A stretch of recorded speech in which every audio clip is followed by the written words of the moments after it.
नमस्कार दोस्तों। तो स्वागत है आपका मेरे YouTube चैनल में। आज इस वीडियो में हम विजयनगर साम्राज्य को कंप्लीट करेंगे, यानी कि इसको शुरू से लेकर लास्ट तक देखेंगे। अब क्या-क्या पॉइंट इसमें हम कवर करेंगे इसको भी देख लेते हैं।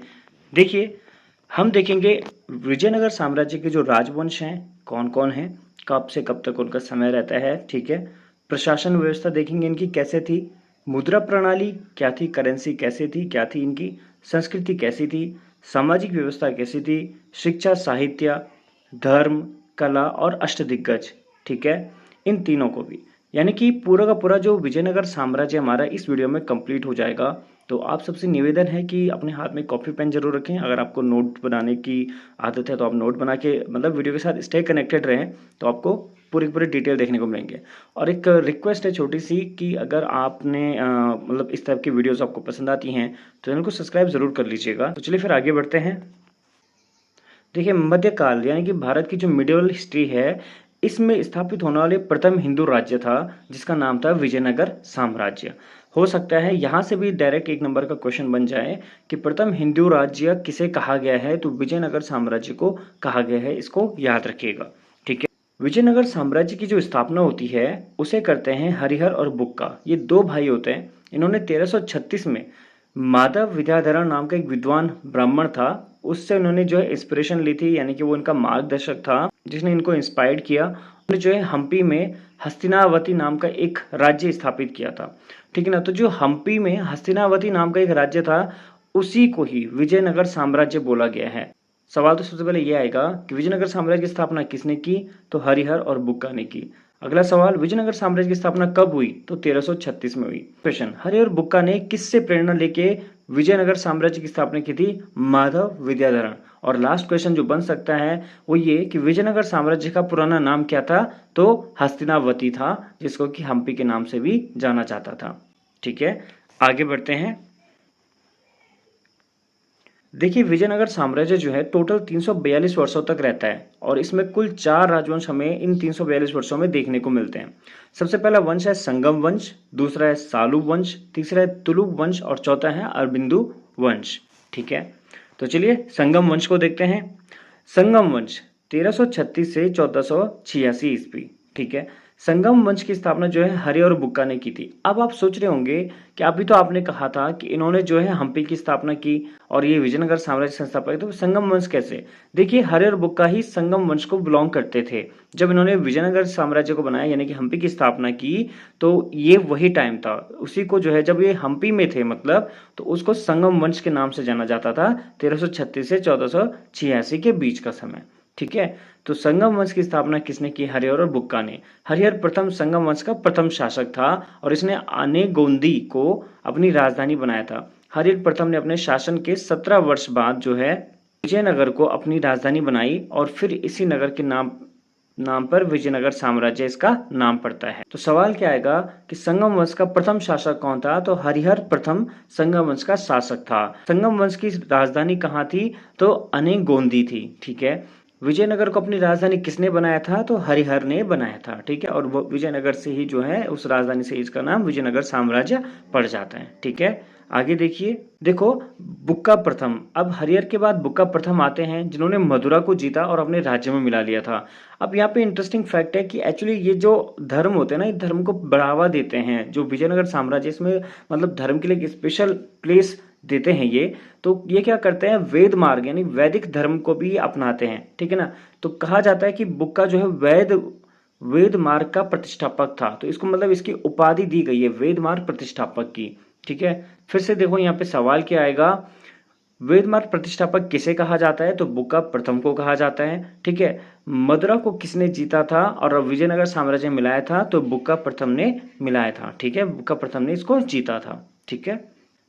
आगे देखिए, हरिहर द्वितीय, ये जो है बुक्का प्रथम का पुत्र था, ठीक है। और विजयनगर का ये पहला शासक था जिसे महाराजा धीराज की उपाधि दी गई थी, जिसने बताया है कि हरिहर द्वितीय किसका पुत्र था, तो बुक्का प्रथम का पुत्र था, ठीक है। और विजयनगर का प्रथम शासक कौन था जिसे महाराजा धीराज कहा गया, हरिहर द्वितीय को कहा गया, ठीक है। चलिए, देवराय प्रथम, इसके समय में इटली का एक यात्री निकोली कोंटी जो है विजयनगर की यात्रा पे आया था ठीक है, देवराय द्वितीय इस वंश का सबसे महान शासक था जिसने जनसाधारण में इंद्र का अवतार इसको माना जाता था। दो सवाल याद रखने हैं। पहला क्वेश्चन क्या आएगा कि निकोलो कॉन्टी कहाँ का यात्री था और किसके समय में आया था? तो इटली का यात्री था और देवराय प्रथम के समय में ये आता है, मतलब इसके साम्राज्य में आता है। दूसरा सवाल क्या आएगा कि किसको इंद्र का अवतार माना गया है विजयनगर साम्राज्य के अंतर्गत? तो देवराय द्वितीय को माना गया है। ठीक है, देवराय द्वितीय के समय में फारस के जो शासक होते हैं शाहरुख, ठीक है, वो अब्दुल रजाक को अपना दूत बनाकर भेजते हैं। और कब भेजते हैं? 1442 में। और मुसलमानों के लिए जो है एक मस्जिद का निर्माण भी देवराय द्वितीय करवाते हैं। ठीक है, इन्होंने क्योंकि मुसलमानों को अपनी सेना में भर्ती किया था। ठीक, सवाल आ सकता है अब्दुल रजा किस विजयनगर शासक के शासनकाल में भारत आते हैं? तो देवराय द्वितीय के शासनकाल में आते हैं। कब आते हैं? 1442 में। ठीक है, आगे देखिए विरूपाक्ष राय। अब देखो ये संगम वंश का अंतिम शासक होता है। ठीक है ना, अब इसके समय में क्या होता है, जो लोग होते हैं सामंत होते हैं खिलाफ विद्रोह करना शुरू कर देते हैं। सालव नरसिंह होते हैं जो चंद्रगिरी के शासक होते हैं। ठीक है, ये विजयनगर साम्राज्य पर आक्रमण कर देते हैं और विरूपाक्ष राय को पराजित कर देते हैं।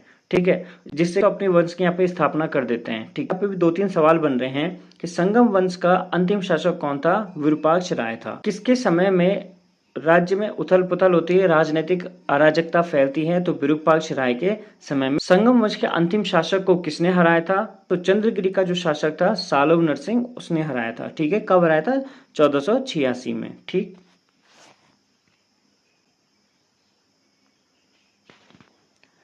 अब आते हैं विजयनगर साम्राज्य के दूसरे वंश पे, सालुव वंश। ठीक है, 1486 से 1505 इसका समय रहता है। ठीक है, संस्थापक आपको पता चली गया है सालुव नरसिंह है।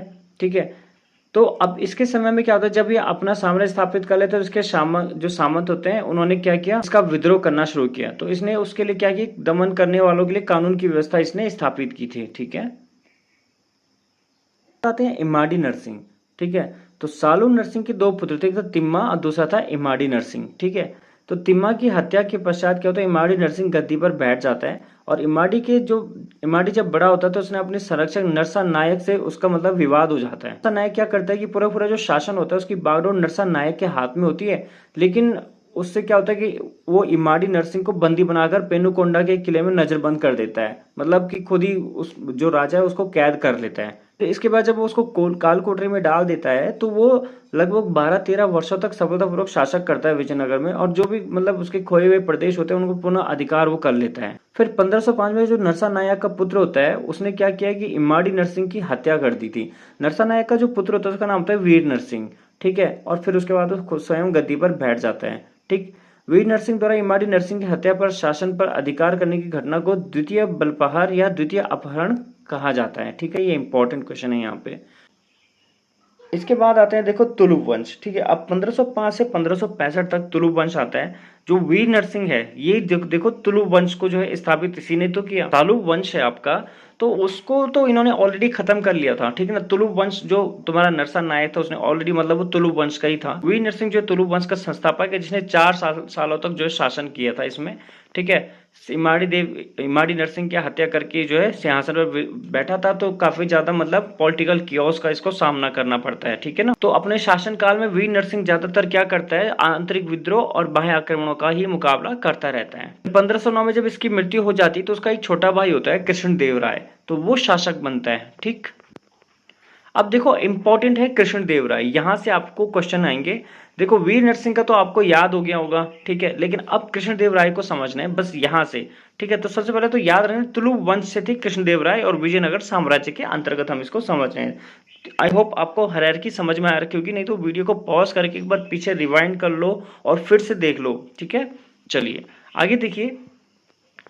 कृष्णदेव राय विजयनगर साम्राज्य का सबसे महान शासक था और इसका शासनकाल सफलताओं का युग था। बीजापुर राज्य से रायचूर का द्वावा जगह था। ठीक है ना, द्वावा को जीत लिया और इसी तरह इसने उड़ीसा के शासक प्रताप रुद्रदेव गजपति को भी 4 बार पराजित कर आंध्रा के तटवर्ती क्षेत्रों को जीत लिया और अंत में दोनों में वैवाहिक संबंध जो है स्थापित हो जाते हैं। बीदर पर किसने आक्रमण किया था? कृष्णदेव राय ने आक्रमण किया था। ठीक है, बीदर पर भी हमला करते हैं और वहां पे शासक होते हैं महमूद शाह। ठीक है, लेकिन उनका एक वजीर होता है बरीद शाह जिसने महमूद शाह को कहीं ना कहीं मतलब अपने ही उसमें घेर के रखा हुआ था, मतलब वो राजा तो था लेकिन नाम मात्र का। तो कृष्णदेव राय जब जो है बीदर पर आक्रमण करते हैं तो बरीद शाह के चंगुल से उसको मुक्त कर देते हैं। ठीक है ना। इस उपलक्ष्य में कृष्णदेव राय ने यवन राज स्थापनाचार्य की उपाधि धारण की थी। तो इंपॉर्टेंट क्वेश्चन बस यही है यहाँ, यवन राज स्थापनाचार्य की किसको कहा जाता है, तो कृष्णदेव राय को कहा जाता है। ठीक, नागलपुर नाम का एक नगर है, इसकी स्थापना कृष्णदेव राय ने की थी और अपनी माँ के नाम पे की थी। ठीक है, तो हो सकता है ये सवाल भी आ जाए कि नागलपुर नामक नगर किसके द्वारा स्थापित किया गया था, तो कृष्णदेव राय के द्वारा स्थापित किया गया था। ठीक है, जो तेलुगु के 8 प्रसिद्ध विद्वान थे जिनको अष्ट दिग्गज कहा जाता था, वो भी कृष्णदेव राय के दरबार में रहते थे। और ये 8 दिग्गज क्या है, मैं आपको वीडियो के एंड में जरूर बताऊंगा। ठीक है, आगे देखिए, कृष्णदेव राय स्वयं विद्वान था, जिसे आंध्रा भोज और दक्षिण का भोज भी कहा जाता था। आपको राजा भोज और गंगुतेली तो पता ही होंगे, क्योंकि उस पर भी हमने वीडियो बना रखी है, आप एक बार उस वीडियो को जरूर चेक कर लीजिएगा प्लेलिस्ट में। ठीक है, तो कृष्णदेव राय जो है इनको आंध्रा भोज दक्षिण का भोज भी कहा जाता था। तो सवाल आएगा, आंध्रा भोज दक्षिण का भोज किसे कहा जाता है, तो कृष्णदेव राय को कहा जाता है। ठीक है, अब देखो कृष्णदेव राय के बाद क्या होता है, इनका भतीजा होता है अच्युत राय, तो ये शासक बनता है। ठीक है, और इसके बाद आता है तुम्हारा सदाशिव राय। तो अच्युत राय के बाद जो कृष्णदेव राय का पुत्र होता है फिर सदाशिव राय, वो शासक बनता है। ठीक है, अब देखिए आगे क्या होता है, जो सदाशिव राय होता है ना, इसका प्रधानमंत्री होता है राम राय, लेकिन ये एक प्रतिशासक होता है, मतलब सदाशिव राय के बिहाफ पे काम करता है, प्रधानमंत्री जैसे होता है, राष्ट्रपति के बिहाफ पे काम करता है। लेकिन इंटरेस्टिंगली ये भी क्या करता है कि सारी शक्तियां अपने हाथ में ले लेता है। हाँ, डिक्टेटरशिप तो यहाँ भी मतलब आ ही रही है। ठीक है, राम राय एक अहंकारी व्यक्ति था, इसने मुस्लिम राज्यों के साथ धर्मांधता एवं बर्बरता के साथ आक्रमण किया और परिणाम स्वरूप इसके मुस्लिम राज्य रुष्ट हो गए और आपसी भेदभाव को दूर कर विजयनगर के विरुद्ध एक होने का निश्चय इन्होंने कर लिया। एक्चुअली अब क्या होता है कि यहाँ पे बहुत सारे जो मुस्लिम राज्य होते हैं वो विजयनगर साम्राज्य के खिलाफ हो जाते हैं, लेकिन एक्चुअली यहाँ पे भी किसी न किसी के दिमाग की उपज होती है, और उसका जिसके दिमाग की उपज होती है, मतलब जिसके दिमाग में एक खुरापात जन्म लेती है, उसका नाम होता है अली आदिल शाह। ठीक है, चलो देखो इसको भी समझो। देखो, बीजापुर के सुल्तान अली आदिल शाह के दिमाग की उपज होती है कि इसने क्या किया कि बीजापुर, अहमदनगर, गोलकुंडा और बीदर, ठीक है, इनको मतलब विजयनगर का विरोधी संघ बना दिया, जिससे कि क्या होता है कि ये मतलब विजयनगर साम्राज्य पे आक्रमण कर देते हैं, अभी हो जाते हैं, मतलब ये विजयनगर साम्राज्य को तोड़ने में सफल हो जाते हैं। ठीक है, बस यहाँ पे जो बरार होता है वो इस संघ में शामिल नहीं होता इनके साथ। ठीक है, अली आदिल शाह ने राम राय से कुछ किलों की मांग की और राम राय ने इनकार कर दिया। परिणाम स्वरूप 23 जनवरी 1565 में तालीकोट का युद्ध होता है, और इस युद्ध को बनहट्टी राक्षसी तांगड़ी का युद्ध, कृष्णा नदी का युद्ध के नाम से भी जाना जाता है। ठीक है ना, इंपॉर्टेंट ये सवाल, क्योंकि ये पूछा जाता है कि तालीकोट का युद्ध संबंध किससे है, ये कब हुआ था, ठीक है, किस किस नाम से इसको जाना जाता है, तो इंपॉर्टेंट है, याद रखना, बनहट्टी युद्ध, राक्षसी तांगड़ी युद्ध, कृष्णा नदी युद्ध। ठीक है, कब हुआ था, 23 जनवरी 1565। ठीक है, याद रखना, विजयनगर साम्राज्य के खिलाफ मुस्लिम साम्राज्यों का पहला एकजुट आक्रमण था ये। ठीक है ना, और किसके दिमाग की उपज थी ये पूछा जाए तो अली आदिल शाह की ये उपज थी। विजयनगर को पराजित कर देते हैं यहाँ पे ये लोग, और इस युद्ध में राम राय जो है मारा जाता है। राम राय का एक छोटा भाई होता है तिरुमल, ठीक है, जो सदाशिव को लेकर पेनुकोंदा जाता है और मतलब वहां से ही फिर ये शासन करना शुरू करता है। अब आप सोच रहे होंगे फिर जब तिरुमल और सदाशिव जिंदा थे तो ये क्यों नहीं, क्योंकि देखो ये कुछ नहीं कर पाएंगे, इतने बड़े समूह जो ग्रुप बन गया था उसके खिलाफ कैसे लड़ेंगे। और यहाँ तक कि जब ये पेनुकोंदा गया था ना तिरुमल सदाशिव को लेके, तो जान बचा के भागा था, मतलब बड़ी मुश्किल से, जैसे भाग के जाते हैं, छुप के जाते हैं। ठीक है, 1570 में सदाशिव की भी मृत्यु हो जाती है और तिरुमल फिर स्वतंत्र शासक बन जाता है। ठीक है, अब देखिए अरबिंदु वंश, ठीक है, 1570 से 1678, तो आपको पता ही होगा इसका संस्थापक कौन होगा, तिरुमल ही होगा। ठीक है, क्योंकि वही बचा था। तिरुमल का एक नाती होता है वेंकट द्वितीय, जो सबसे महान होता है इस तिरुमल अरबिंदु वंश का जो वंशज होता है। ठीक है, वेंकट द्वितीय के शासनकाल के समय राजा बोडियार ने मैसूर राज्य की स्थापना की थी। तो ये भी इंपॉर्टेंट यहाँ पे कि मैसूर राज्य की स्थापना किसने की थी, बोडियार ने की थी, और किसका समकालीन था, तो वेंकट द्वितीय का समकालीन था ये। ठीक है, वेंकट द्वितीय क्या करता है कि चंद्रगिरी को अपनी राजधानी बनाता है, और इसके समय में क्या होता है कि बहुत सारे, जब ये राजधानी बना देता है तो बहुत सारे जो विदेशी राजनयिक होते हैं वो यहाँ आते हैं। इंपॉर्टेंट होता है फिलिप तृतीय, ठीक है ना, तो ये फिलिप तृतीय के साथ पत्र व्यवहार से मतलब संबंध स्थापित करता है। ठीक है ना, फिलिप तृतीय का संबंध वैसे कहाँ से है, स्पेन से, मतलब स्पेन का शासक है फिलिप तृतीय आपका। ठीक है, सवाल आ सकता है कि विजयनगर साम्राज्य के किस शासक के साथ फिलिप तृतीय के संबंध देखने को मिलते हैं, वेंकट द्वितीय के साथ। ठीक है, वेंकट द्वितीय के समय में क्या होता है कि 1598 में ईसाई पादरियों का एक प्रतिनिधि मंडल भी आता है, ठीक है, जिसका कि भव्य स्वागत किया जाता है और फिर ईसाई धर्म का प्रचार प्रसार किया जाता है और चर्च बनाने की यहाँ पे आज्ञा दी जाती है, ठीक है। आगे देखिए, वेंकट द्वितीय को चित्रकला में अत्यधिक रुचि थी और इसको जो है ईसाई धर्म से संबंधित चित्र भी पसंद आते थे, ठीक है। और इसने क्या किया कि 2 ईसाई चित्रकार थे उनको भी अपने मतलब राज दरबार में रहने की मतलब अनुमति प्रदान कर दी थी। इस वंश का जो अंतिम शासक होता है श्रीरंग तृतीय, ठीक है ना। तो ये थे आपके जो है विजयनगर साम्राज्य के वंशज, ठीक है। अब यहाँ पे हम इसके आगे की चीजों को देखेंगे, जैसे कि इनकी संस्कृति कैसी थी, शिक्षा साहित्य कैसा था विजयनगर, इनकी कला कैसी थी, धर्म, ठीक है, ये सारी चीजों को हम समझेंगे। मुद्रा कैसी थी, ठीक है, सामाजिक व्यवस्था। लेकिन यहाँ पे 1-2 इंपॉर्टेंट फैक्ट है, जरा उसको भी देख लीजिए। प्रसिद्ध ग्रंथ महाभारत का तेलुगु अनुवाद का कार्य जो है सर्वप्रथम 11वीं शताब्दी में नत्रयन ने किया था, ठीक है ना। इसके बाद 13वीं शताब्दी में टिक्कन द्वारा और फिर 14वीं शताब्दी में वेटन द्वारा अनुवाद को पूर्ण किया गया था। और ये तीनों विद्वान तेलुगु साहित्य के कवित्र के रूप में जाने जाते हैं, इसलिए इंपॉर्टेंट हो जाते हैं। तेलुगु साहित्य के कवित्र, हो सकता है सवाल आ जाए कि तेलुगु साहित्य के कवित्र कौन है, तो नत्रयन, टिक्कन और वेटन, ठीक है, जिन्होंने महाभारत का तेलुगु अनुवाद किया था, ठीक है, इंपॉर्टेंट है। आगे देखिए, विजयनगर काल में निर्मित विरूपाक्ष मंदिर हम्पी में स्थित है, ठीक है, और जिसको कि यूनेस्को की विश्व विरासत सूची में भी शामिल किया गया था, ठीक है ना। और हम्पी मतलब इसी का मतलब हम्पी को किया गया तो ऑलरेडी मतलब विरूपाक्ष मंदिर भी यूनेस्को के अंतर्गत आ जाता है। प्रसिद्ध विजय विठल मंदिर जिसके 56 तक्षित स्तंभ संगीत में स्वर निकालते हैं, वो भी हम्पी में स्थित है। और इस मंदिर का निर्माण तुलुव वंश के शासक कृष्णदेव राय ने कराया था, ठीक है। यह विजयनगर कालीन मंदिर स्थापत्य का सबसे सुंदर उदाहरण है। और इस मंदिर के अतिरिक्त कृष्णदेव राय ने हजार राम मंदिर और या हजरा मंदिर का भी निर्माण करवाया था, ठीक है। अब हम देखेंगे विजयनगर साम्राज्य का प्रशासन कैसा था, ठीक है, प्रशासन व्यवस्था कैसे थी इनकी। देखो, केंद्रोमुखी प्रशासन था, यानी कि सेंटर से पूरे साम्राज्य को कवर किया जाता था। एक जगह केंद्र में राजा बैठेगा, उसके बाद पूरी पूरी जो इनके नगर हैं, छोटे छोटे साम्राज्य क्षेत्र हैं, आधिकारिक क्षेत्र हैं, वहां पे जो है इसको कंट्रोल किया जाएगा, ठीक है। विजयनगर के राजा राय की उपाधि धारण करते थे और स्वयं को ईश्वर तुल्य मानते थे, ठीक है। राजा अपने जीवन काल में ही उत्तराधिकारी को नियुक्त कर लेता था।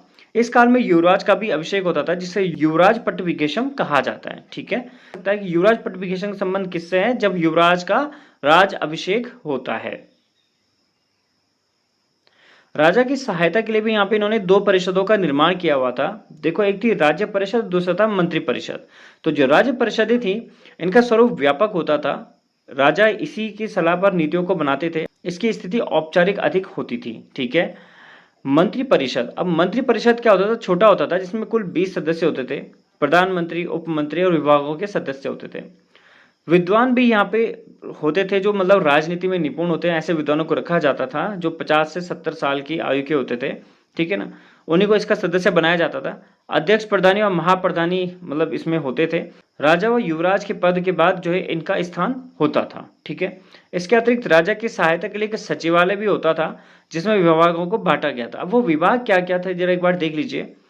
रायसम विभाग था सचिव का, माननीय प्रधान गृह मंत्री, मुद्राकर्ता शाही मुद्रा की देखभाल करने वाला, कर्णिकम लेखाधिकारी, ठीक है। सवाल यहाँ पे भी इनसे तो मतलब ये 4 है, तो 4 सवाल तो यहीं पे बन जाते हैं। कर्णिकम का संबंध किससे था, मुद्राकर्ता संबंध किससे था, माननीय प्रधान का संबंध किससे था, रायसम का संबंध किससे था, ठीक है। केंद्र में राजा की सहायता के लिए 2 अधिकारी भी होते थे। एक होता था दंड नायक, दूसरा होता है कार्यकर्ता।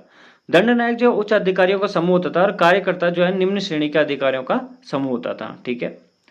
भू राजस्व व्यवस्था की अगर हम बात करते हैं, विजयनगर साम्राज्य में राज की आय का मुख्य स्रोत था भू राजस्व, जिसे शिष्ट कहा जाता था, ठीक है। भू राजस्व को क्या कहा जाता था, शिष्ट कहा जाता था, याद रखना, ठीक है। भू राजस्व भूमि की उपज के आधार पर निर्धारित किया जाता था, जो कि सामान्यतः 1/3 से 1/4 के बीच होता था। समकालीन अर्थव्यवस्था से संबंधित कोई ऐसा व्यक्ति नहीं था जिसे कर न देना पड़ता हो, ठीक है, मतलब सभी को टैक्स वहां पे देना होता था। अब 16वीं शताब्दी में क्या होता है, जो सदाशिव राय का शासनकाल होता है ना, वो क्या करता है कि नाई होते हैं, जो बार्बर्स होते हैं, उनको मतलब कर देने को मना कर देता है, मतलब उनको व्यवसाय कर माफ कर देता है, ठीक है। सामाजिक करों में विवाह कर भी महत्वपूर्ण था, लेकिन विधवा विवाह कर मुक्त था। और कृष्णदेव राय ने क्या किया था, विवाह कर को समाप्त कर दिया था, ठीक है। सवाल आ सकता है कि विजयनगर साम्राज्य में विवाह कर को किसने समाप्त किया, तो कृष्णदेव राय ने किया था। आगे देखिए न्याय व्यवस्था। अब इनकी न्याय व्यवस्था कैसे थी, ठीक है, जस्टिस कैसे देते थे लोगों को। देखो उन्होंने 4 प्रकार से न्यायालयों का गठन किया होता है। एक था प्रतिष्ठा न्यायालय, ठीक है, ग्राम और नगर में स्थापित होते थे, जो प्राचीन सभा के रूप में होते थे। दूसरा होता था चल न्यायालय, ठीक है, समय समय पर अलग अलग स्थानों पर कुछ समय के लिए स्थापित किए जाते थे। तीसरा होता था मुद्रित न्यायालय, जो केंद्रीय न्यायालय था, जो विभिन्न नगरों में स्थापित किए जाते थे, जिसमें उच्च न्यायाधीश नियुक्त किए जाते थे। ठीक। इसके अलावा शास्त्रीता न्यायालय, राजा का न्यायालय होता था, जो राज्य का सर्वोच्च न्यायालय होता था। ठीक है, शास्त्रीता न्यायालय। सवाल यही आएगा कि राजा का न्यायालय कौन सा होता था, विजयनगर साम्राज्य में शास्त्रीता न्यायालय होता था। चल न्यायालय क्या होता था, जो कि कुछ समय के लिए बनाया जाता था और बाद में उसको फिर बंद कर दिया जाता था। तो हो सकता है न्यायालय के प्रकार भी आपसे पूछ दिए जाए एग्जाम में। ठीक है, इस काल में दंड व्यवस्था कठोर थी और अपराधियों की दिव्य परीक्षा भी ली जाती थी। ठीक। अब देखिए एक थी न्यायाधिकार व्यवस्था, ठीक है, इसमें भू सामंतों एवं सेना नायकों के वेतन के बदले राजा द्वारा उन्हें विशेष भूखंड प्रदान किया जाता था, जिसे अमरम कहा जाता था। ठीक है, विशेष भूखंड जो राजा द्वारा सेना नायकों को मतलब दिया जाए, ठीक है, तो उनको अमरम कहा जाता था। ठीक है, याद रखिएगा। अमरम भूमि का उपयोग करने के कारण इन नायकों को अमर नायक कहा जाता था। ये नायक अमर नायक स्वतंत्र रूप से अमरम का उपभोग नहीं करते थे, इसलिए इन्हें 2 दायित्वों का पालन करता होता। अब वो 2 दायित्व क्या थे देख लीजिए। पहला था भूमि से प्राप्त आय का एक अंश राजा के खजाने में जमा करना है, और भूमि से प्राप्त आय में राजा की सहायता के लिए एक सेना का निर्माण करना है। ठीक है, लेकिन अगर जो नहीं कर पाता था तो उसको भूमि वापस देनी होती थी। ठीक है, और नायक आंतरिक मामले में काफी स्वतंत्र भी होते थे। ठीक है, इनके स्थानांतरण का कोई उल्लेख नहीं मिलता है, मतलब ऐसा नहीं कि उनका तबादला कर दिया जाए। ठीक है, कमजोर शासकों के समय में नायक अत्यधिक उच्च श्रृंखल हो जाते थे, मतलब कि कंट्रोल से बाहर चले जाते हैं। मतलब अगर कोई शासक कमजोर है तो जो नायक है, क्योंकि उन पर कोई लगाम तो थी नहीं, लेकिन इनको फिर नियंत्रण करने के लिए महामंडलेश्वर की नियुक्ति की जाने लग गई थी। ठीक है, तो उसके बाद आता तुम्हारा अयंगार व्यवस्था। अब अयंगार में क्या होता था देख लीजिए। विजयनगर के शासकों ने स्थानीय प्रशासन की देखभाल के लिए अयंगार व्यवस्था का प्रारंभ किया था, स्थानीय स्वशासन को देखने के लिए। इसके अंतर्गत गांव को संगठित कर एक स्वतंत्र प्रशासनिक इकाई के रूप में विकसित किया गया, और प्रत्येक प्रशासनिक इकाई की देखभाल के लिए 12 अधिकारियों को नियुक्त किया गया था। इसी शासकीय समूह को अयंगार कहा जाता है। ठीक है, 12 अधिकारियों को जिसमें नियुक्त किया गया वो अयंगार था आपका। ठीक है, और जहाँ पे सेना नायक को जमीन वगैरह दी जा रही थी वो सब किया जाता था, तो वो नयनार था। ठीक है, ऐसे याद रखिएगा। जो विजयनगर कालीन मुद्रा प्रणाली थी वो कैसी थी, देखो एक्चुअली इसके लिए मुद्राकर्ता की देख में मुद्राएं जारी की जाती थी, और टकसाल विभाग को जोरब खाना के नाम से जाना जाता था। मतलब जहाँ पे ये टकसाल से संबंधित कार्य होगा, जोरब खाना उसको कहा जाएगा। ठीक है, अब जो मुद्राएं थी वो देखो क्या थी, सोने चांदी और तांबे की मुद्राएं यहाँ पे जारी की जा रही थी। सबसे पहले स्वर्ण मुद्राओं की अगर हम बात करें तो देखो हमको जनरली 3 प्रकार की मतलब जो स्वर्ण मुद्राएं वो देखने को मिली थी, जैसे बारह, परतब और फनम। तो जो बरा थी, इसी मुद्रा को विदेशी लोग हुण, पैगोडा, परदोस के नाम से भी जानते थे। ठीक है, परतब ये वरा के मूल्य का आधा हिस्सा होता था, 1/2, और फनम जो है ये 1/10 भाग होता था। ठीक है, तो सवाल क्या आएगा कि हुण, पैगोडा और परदोस किस मुद्रा को जाना जाता था, तो बरा को जाना जाता था। जो बरा का आधा भाग होता था वो कौन सी मुद्रा थी, वो परतब थी। ठीक है, ऐसे करके याद रखिएगा। फिर चांदी की मुद्राएं भी देखने को मिलती हैं, तांबे की भी देखने को मिलती हैं। तो चांदी की जो मुद्रा होती है उसको टार मुद्रा फनम के मूल्य का 1/6 होती थी, और तांबे की मुद्रा होती है वो मुद्रा में डिजिटल टार कहा जाता था, उसका 1/3 भाग ही होता था। ठीक है, डिजिटल आज की करेंसी वाली डिजिटल नहीं हो, ठीक है, डिजिटल टार बोल रहे हैं वो उसको। ठीक है, सिंथेसाइज टार। अब बात करते हैं विजयनगर साम्राज्य में जो विदेशी यात्री आए थे वो कौन कौन थे। ठीक है, तो इंपॉर्टेंट है, थोड़ा इनको देखना जरूरी है, हो सकता है यहाँ से सवाल भी आ जाए। सबसे पहले आता है निकोली कोटी। ठीक है, इटली का रहने वाला था, देवराय प्रथम के शासन काल में आया था 1420 में। फिर आया था अब्दुल रजाक जो ईरान फारस का था, देवराय द्वितीय के शासन काल में आया था 1442 में। फिर आता है निकिटिन जो रूस का था, विरूपाक्ष राय द्वितीय के शासन काल में आता है। बारबोसा पुर्तगाल का था, कृष्णदेव राय के शासन काल में आता है। फिर आता है तुम्हारा पायस जो पुर्तगाल का था, कृष्णदेव राय। नूनिज पुर्तगाल, अच्युत राय के शासनकाल में। सीजर फेडरिक सदाशिव राय के शासनकाल में आता है 1567 में। ठीक है, विजयनगर काल की जो संस्कृति थी, ठीक है, संस्कृति कला, इस चीज को देखेंगे थोड़ा सा। सबसे पहले तो संस्कृति के अंतर्गत सामाजिक व्यवस्था को देखते हैं। इनकी जो सामाजिक व्यवस्था थी उसमें चतुर्वर्ण समाज व्यवस्था हमको देखने को मिलता है, ठीक है। अब जैसे ब्राह्मण, क्षत्रिय, वैश्य, कुल, ये सब हमको यहाँ पे देखने को मिलते हैं, शूद्र यहाँ पे देखने को मिलते हैं। ब्राह्मण को यहाँ पे सर्वश्रेष्ठ कहा जाता था चतुर्वर्ण व्यवस्था में। सवाल ये भी आता है कि विजयनगर साम्राज्य में जो सामाजिक व्यवस्था थी वो किस प्रकार की थी, तो चतुर्वर्ण व्यवस्था थी, चतुर्वर्ण समाज यहाँ देखने को मिलता है। ये इंपॉर्टेंट क्वेश्चन है, ठीक है, ये पूछा जा सकता है, ठीक। अच्छा, दूसरा वर्ण देख लीजिए, यहाँ पे क्षत्रिय था जिसका कोई ऐसा विशेष उल्लेख नहीं है। तीसरा वर्ण वैश्य था जिसमें व्यापारी शिल्पी आते हैं। वैश्य वर्ग में महत्वपूर्ण वर्ग चेट्टी और सेट्टी थे, ठीक है, जिनका व्यापार अधिकांश था और ये बहुत धनी लोग होते थे, ठीक। शिल्पियों में वीर पंचाल का अधिकांश व्यवसाय इनके अंतर्गत आता था, जिनके अंतर्गत लोहार, कांस्यकार, स्वर्णकार, मूर्तिकार और बड़े आते थे, ठीक। चौथा वर्ण शूद्र होता था जो कि मजदूरी, कृषि व छोटे मोटे व्यवसाय से जुड़ा होता था, ठीक है। उत्तर भारत के बहुत से लोग दक्षिण भारत में जाकर बस गए थे जिन्हें बड़वा कहा जाता था। ये भी इंपॉर्टेंट है, इस समय की ये महत्वपूर्ण घटना है। हो सकता है बड़वा पूछा जाए, भाव मत कर देना आगे से, ठीक है ना। तो बड़वा जहाँ पे आएगा समझ जाना, भाई उत्तर भारत के लोगों को जो दक्षिण भारत में बस जाते हैं उनको कहते थे कि बड़वा, ठीक है, बड़वा लोग हैं, ठीक है। इस काल में दास प्रथा का भी प्रचलन था। स्त्री व पुरुष दोनों दासों का उल्लेख यहाँ पे देखने को मिलता है। इस काल में मनुष्यों के क्रय विक्रय का भी इस काल में मनुष्यों के क्रय विक्रय भी देखने को मिलते हैं। तो जो मनुष्यों का क्रय विक्रय करते थे, मनुष्यों को खरीदना बेचना, तो उसको बेस्वग कहा जाता था, ठीक है। इंपॉर्टेंट टर्म है, ये टर्म याद रख लेना, बेस्वग, ठीक है, बेस्वग, ठीक। इस काल में पुरुषों की तुलना स्त्रियों को निम्न स्थान प्राप्त था। यद्यपि उत्तर भारत में तुलना अपेक्षित स्त्रियों की स्थिति काफी अच्छी थी, ठीक है। इस काल में सामान्यतः एक विवाह की प्रथा थी, लेकिन धनी लोग बहुविवाह भी यहाँ पे करते थे। तो जो स्त्री सती होती है तो उनकी स्मृति में जो है सती स्मारक भी बनाए जाते थे, जिसको सती गल कहा जाता था, ठीक है। तो हो सकता है पूछ दिया जाए कि सती गल क्या है। तो जो स्त्रियां सती हो जाती थी उनके स्मृति में इसको बनाया जाता था। बाल विवाह, दहेज प्रथा भी यहाँ पे प्रचलित थी। जो दहेज लेते थे लोग तो उनको दंड देने की व्यवस्था भी इन्होंने कर ली थी। जो दहेज लेगा और दहेज देगा दोनों को दंडित किया जाएगा, क्योंकि बाद में बहुत ज्यादा हो जाता है यहाँ पे, ठीक है ना। और यहाँ पे जो मध्यम वर्गीय महिला होती है उनको उच्च शिक्षा भी प्रदान होती है और वो काफी ज्यादा चर्चित भी होती है, फेमस हो जाते हैं यहाँ पे, ठीक है ना। बुक्का जो प्रथम होता है, बुक्का प्रथम की पुत्र वधू यानी कि बेटे की पत्नी गंगा देवी, उन्होंने वो संस्कृत की प्रकांड विद्वान थी जिन्होंने मधुरा विजय नामक ग्रंथ की रचना की थी, ठीक है। और बुक्का प्रथम की पत्नी का नाम जो है होनाई था। होनाई नाम याद रखिएगा, बुक्का प्रथम की पत्नी है। और गंगा देवी कौन है, जो पुत्र वधू थी उसकी, ठीक है ना।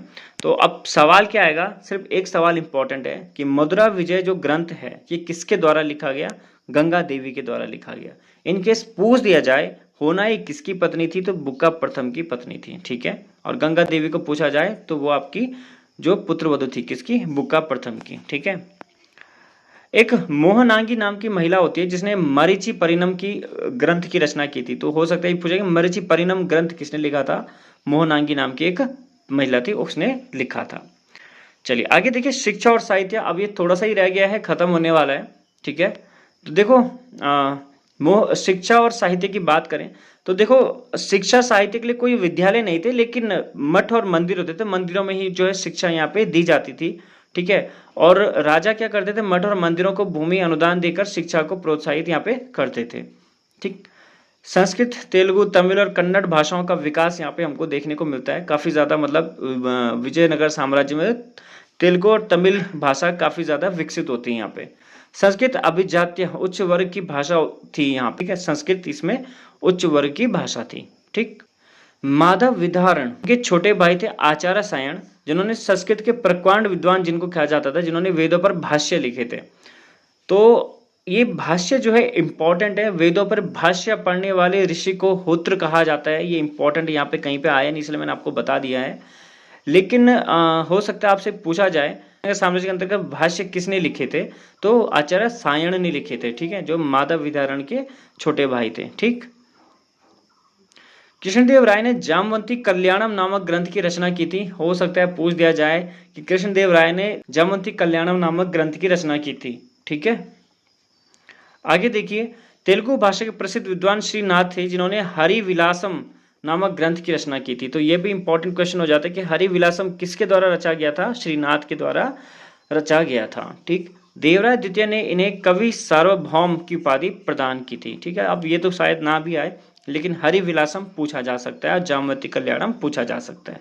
ठीक, आगे देखिए, कृष्णदेव राय के दरबार में तेलुगु के 8 प्रसिद्ध विद्वान रहते थे, जिन्हें अष्टदिग्गज के नाम से जाना जाता था। अलसानी पेदन इनके प्रमुख थे। वैसे मैंने अभी आपसे कहा है, मैं आपको इनके पूरे के पूरे 8 जो विद्वान हैं, जैसे अल सदानी, भट्टी मूर्ति, दूरदार्जी, नंदी, तिम्मन, ठीक है, बिंगल, ये सब बताऊंगा अभी आपको। इनके जो ग्रंथ लिखे हैं वो भी बताऊंगा, वो इंपॉर्टेंट है, वो आपका इस वीडियो का एंड होगा। ठीक है, आगे देखिए, अलसादी पेदन को कृष्णदेव राय ने आंध्र कवित पितामह की उपाधि आंध्र कविता पितामह की उपाधि दी थी, और पेदन ने स्वरोचित संभव मनुचरित नामक ग्रंथ की रचना की थी। ठीक है, कृष्णदेव राय ने अमुत्य मालद्या नाम की ग्रंथ की भी रचना की थी। विजयनगर कालीन धर्म। अब विजयनगर काल के जो धर्म थे वो क्या थे? ठीक है, देखो धर्म तो वैसे ज्यादा मैं डिटेल में नहीं बताऊंगा, आपको सिंपल सा पता ही है, शैव धर्म और वैष्णव धर्म। अब पहले यहाँ पे विजयनगर के जो लोग होते हैं वो शैव धर्म के अनुयायी होते हैं, लेकिन बाद में वैष्णव धर्म के अनुयायी हो जाते हैं। ठीक है, इन्होंने जो है अन्य धर्मों को भी आश्रय यहाँ पे दिया था। ठीक है, वेदमार्ग प्रतिष्ठापक ये पहले भी आया था, बुक का प्रथम, जिनको वेदमार्ग प्रतिष्ठापक कहा जाता है, वैदिक धर्म को जिन्होंने मतलब बढ़ावा देने की कोशिश की थी। पशु बलि भी यहाँ पे विजयनगर साम्राज्य के अंतर्गत हमको देखने को मिलती है। जो महानवमी का त्योहार होता था उसको बड़े उत्सव के साथ यहाँ पे मनाया जाता था। दुर्गा देवी को प्रसन्न किया जाता था यहाँ पे, मतलब इनकी पूजा की जाती थी। अब कला संस्कृति की बात करें तो 2 मंदिर है यहाँ पे काफी ज्यादा फेमस है, मैं सीधे उन्हीं को बताता हूँ। देखो वैसे तो यहाँ पे लिखा है कि व्यक्तिगत भवन के रूप में राजमहल, सभा भवन, सिंहासन, मंच का निर्माण यहाँ पे किया गया था, मतलब काफी डिजाइनिंग फॉर्म में थी, वो कला है इनकी। ठीक है, लेकिन जैसे मंदिर है ना, मंदिर में वो चीज हमको देखने को मिलती है। जैसे 2 मंदिर है, एक आपका विठल स्वामी मंदिर है और एक आपका हजारा मंदिर जिसको बोला जाता है वो भी है। ठीक, कृष्णदेव राय के समय में इनका निर्माण हुआ था, मतलब एक कैसे ये कैसे तो कृष्णदेव राय के द्वारा ही इनको मतलब बनाया गया था। ठीक है ना, उन्हीं के समय में मतलब इनका निर्माण हुआ था 2 मंदिरों का। ठीक है, चलिए आगे देखिए, ये आ गया यहाँ पे ये फैक्ट जो मैंने अभी आपको जस्ट बताया है, इसको आप याद रखिएगा। ठीक है, अच्छा एक चीज और, जो मुख्य मंदिर है, जैसे अभी अगर मैंने बोला विठल स्वामी मंदिर, हजार राम मंदिर, तो इसके जो मुख्य मंदिर है, इसके सामने भी छोटा मंदिर और बनाया जाता था जिसको अम्मन मंदिर कहा जाता था। ठीक है, और अम्मन मंदिर कहा जाता है कि जो मुख्य देवता अंदर मंदिर में बैठा है उसकी पत्नी का वो मंदिर बनाया जाएगा वहां पे, तो वो अम्मन मंदिर उसको कहा जाता था। ऐसा इसको याद रखना है आपने। ठीक है, अब यहाँ पे जो विजयनगर साम्राज्य के मंदिर है वहां पे एक जीवंत रचना कहा जाता है कल्याण मंडप को। ठीक है, अब ये क्या होता था कि स्तंभ पर आधारित विशाल भवन होता था, इसके मध्य में यज्ञ अग्निवेदिका का निर्माण किया गया था, और इस भवन में मंदिर के देवता का प्रतीकात्मक रूप से विवाह उत्सव संपन्न किया जाता था, मतलब कि देवता को वहां पे प्रतीकात्मक रूप में माना जाता था। ठीक है, और तब वहां पे विवाह कार्य वहां पे संपन्न किए जाते थे। बाकी मंदिर एवं स्तंभों के दीवार सुंदर मूर्ति का निर्माण किया जाता था, अलंकरण चित्र भी किए जाते थे, चित्र बनाए जाते थे। ठीक है, चलिए अब देखते हैं कृष्णदेव राय के दरबार रहने वाले अष्ट दिग्गज। ठीक है, तो जो दिग्गज हैं वो कौन है, नाम और उनका ग्रंथ हम यहाँ पे देखेंगे, उन्होंने कौन सा ग्रंथ रखा है। जैसे अलसानी पेदन स्वरोचित संभव मनुचरित्र इन्होंने लिखा। नंदी, ठीक है, नंदी तिम्मन पारिजात हरण इन्होंने लिखा था। भट्टी मूर्ति नरसा भूपालायम लिखा। धुरझाटी, ठीक है, धुरझाटी ने जो है कालहस्ती महात्म्य, ठीक है, इन्होंने कालहस्ती महात्म्य को लिखा। माध्यगरी, ठीक है, माध्यगरी मल्लम है एक्चुअली ये, तो इन्होंने राजशेखर चरित्र को लिखा था। ठीक है, पिंगल सरुत्र, ठीक है, इन्होंने राघव पांडवीय लिखा था। ठीक है ना, और चिंतल पुंडी हैं तो चिंतल पुंडी इल्लम, ठीक है ना, इन्होंने जो है सकल नाथ सार संग्रह लिखा था। इसके अलावा लास्ट है आपके तेनाली राम, ठीक है, तो तेनाली राम कृष्ण इन्होंने पांडुरंग महात्म्य लिखा था। ठीक है, बाकी मंदिर तो मैंने आपको बता ही दिए थे, विठल स्वामी मंदिर और हजार राम मंदिर। तो ये थे हमारा विजयनगर साम्राज्य। ठीक है, अब देखो काफी कुछ था, मैंने बहुत सी चीजों को डिटेल में एक्सप्लेन किया है, क्वेश्चनिंग फॉर्म में भी वीडियो को बनाया है, और एंड में जहाँ पे मुझे लगा कि ज्यादा एक्सप्लेनेशन की जरूरत नहीं, वहाँ पे मैंने मेन पॉइंट आपको बताए हैं। बाकी वीडियो को पॉज करते हुए भी देख लेना आप, क्योंकि डिटेल्स सारे के सारे टाइप कर रखे हैं मैंने, आपको बस नोट डाउन करना है उनको। तो आपसे उम्मीद है आप शेयर भी करेंगे, सब्सक्राइब भी करेंगे, और कोई चीज़ समझना है तो कमेंट करके पूछ लीजिएगा, और कोई फैक्ट अगर मुझसे मिस हो गया हो तो बताना ज़रूर, हो सकता है मेरे भी काम आ जाए और आपके भी। ठीक है, आपकी हेल्प मैं करूँगा, आप मेरी हेल्प कीजिए सब्सक्राइब करके। तो मिलते हैं नेक्स्ट वीडियो में, धन्यवाद।